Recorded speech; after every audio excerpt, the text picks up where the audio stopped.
Oklahoma quarterback Caleb Williams enters the transfer portal. We spent too much time on that first hour, from what I'm told. Basically open for business here because my source said Bryce Young from Alabama made $1.3 million last year. Yes, Eden. It blows my mind that this is where we are in college football. I know. And I'm happy about it. I'm not complaining by any means. But what a difference how long has the transfer portal been a thing? 3 years? Yeah. I mean, think about what a swing, what a change in culture for college football in 3 years. That's insane. And what is happening is you'll see, the Georgia Tech running back who went to Alabama. And I was told the day before it happened that, hey, this kid is really good, but he would never have been able to transfer to Alabama. And I apologize, I don't remember his name, but I was told, I think he was all ACC his freshman year, and now he's going to go to Alabama. You just have, it's almost this game of chess where you're going, oh, I could go here, and I could go here. Jahmyr Gibbs? Yep. Okay. Georgia Tech. Yeah, I think he was all ACC as a freshman, but, now he's going to Alabama. And it's not just quarterbacks. I think we get caught up in it's quarterbacks. Well, it's coaches, first of all. Coaches go into the transfer portal. We don't call it that. We call it taking another job. Well, that's what these football players are doing. They're just going, you know what? I want to go here. Now, do I like it? No, but I understand it. And if Caleb Williams went to Oklahoma for Lincoln Riley, and then all of a sudden Lincoln Riley goes, then should he have the right to be able to go someplace else? And I know coaches rail on it. Well, coaches rail on it because they want control of everything. And you don't have control anymore. The NCAA doesn't have control anymore. Yes, Paulie. I had the transfer portal list, and it's fascinating. Remember the kid we talked about, Quinn Ewers, who left high school early, which is always fascinating, to go to Ohio State. He's now at Texas. Caleb Williams, who had the job to himself at Oklahoma, is now the biggest free agent in college football history. Dylan Gabriel, who's at UCF doing well, slides into Oklahoma. No, but he went to UCLA he was on campus yesterday. He was there for less time than Cliff Kingsbury was at USC as offensive coordinator. Keaton Slovis, who people loved at USC, is now at Pitt.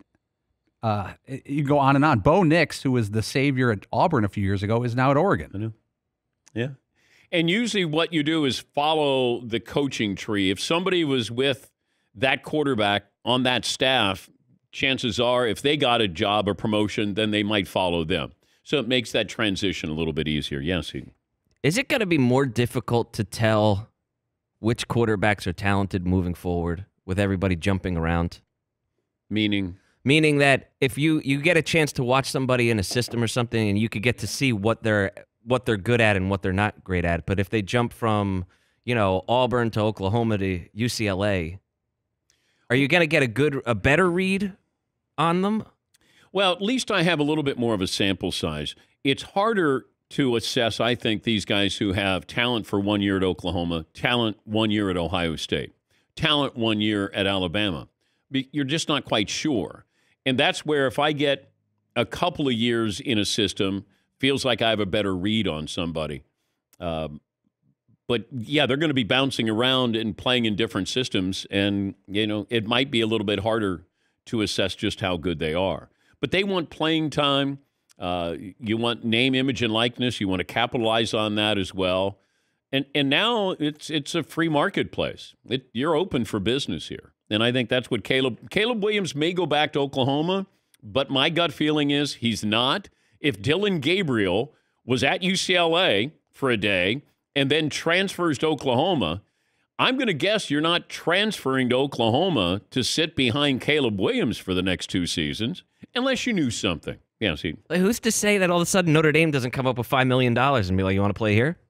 There's this sponsorship for you. Notre Dame doesn't do that kind of stuff. But now with NIL, you can. It's perfectly above board. We'll put your face on the Golden Dome. Oh. Yeah. Sure. Why not? Yeah, Paul. Can you imagine being a college coach now compared to 10 years ago? You have to recruit for years a high school kid. Then you have to keep him, and then you have to re-recruit the transfer portal. So you got to, you're a head coach. All you're hearing from your assistants is, now this guy might be available. Do I have to call him? Do I have to go to his house? Now he's a sophomore at Texas, blah, blah, blah. it just doesn't stop. It never stops. Because once you recruit, now you got to sort of wait to poach with the transfer portal. Because you have to worry about your players too. Like, are you happy? Yeah. I mean, like, are you really happy? Yeah. I was told by a source there's so much tampering going on with, the transfer portal and name, image, and likeness. But there's no rules. There's no governing body to say, hey, we're watching you. I mean, there used to be the NCAA, but you can tamper. I mean, that's what's going on. And I do understand that part of it. If I'm a coach and somebody says, hey, you like how things are going at that school? Yeah. Well, we do have this, and we can offer you this, but that's what's going on. They're trying to poach. Yes, Fritzy. And how do parents process all this? There's already been lying that's gone on over the years. Now it's even worse. Oh, you want my kid until tomorrow or next Thursday when that quarterback or that wide receiver is available from another school. So, well, now you can get paid legally. You just have to pay taxes on it. That's all. Yes, that's why I love just seeing everybody on Instagram. Somebody just sent me an Instagram from Kentucky player. Proud to have my NIL deal with Porsche of Kentucky, and here he is with a $150,000 car or whatever. Yeah. That's all it takes. It's wild. That's wonderful. They've taken out all the great recruiting stories, Eric Dickerson in SMU and Texas A&M, the gold Trans Am. When I had the Tennessee story, when I said that they were paying the recruits in McDonald's bags. I mean, those things that's gone. You get a Happy Meal and a happier meal because you got money in the bag there. But that's gone. Oh, I miss the good old days when you could give people money under the table. Yes, Paul. Remember about a year ago, we had Rex Chapman on, the former Kentucky star, who was a star at age 18, 19. And you asked him how much he could have made if NIL was legal back then. Yeah. He goes, well, I did pretty well without it. But if it was legal, Rex was household name at 19. I still remember a story of somebody I played against. And he said that, he was recruited by Kentucky. And they took him to the racetrack. And he didn't know anything about horses. And he said, it doesn't matter. He said, you're going to be a winner. And he came home with a Mercedes-Benz two-seater. It was at that 450 SL. I've been to a lot of racetracks. I usually won like $14. I just remember he showed up in a Mercedes two-seater. And I go, damn, where'd you get that? And he goes, school went to the racetrack. The horse came in.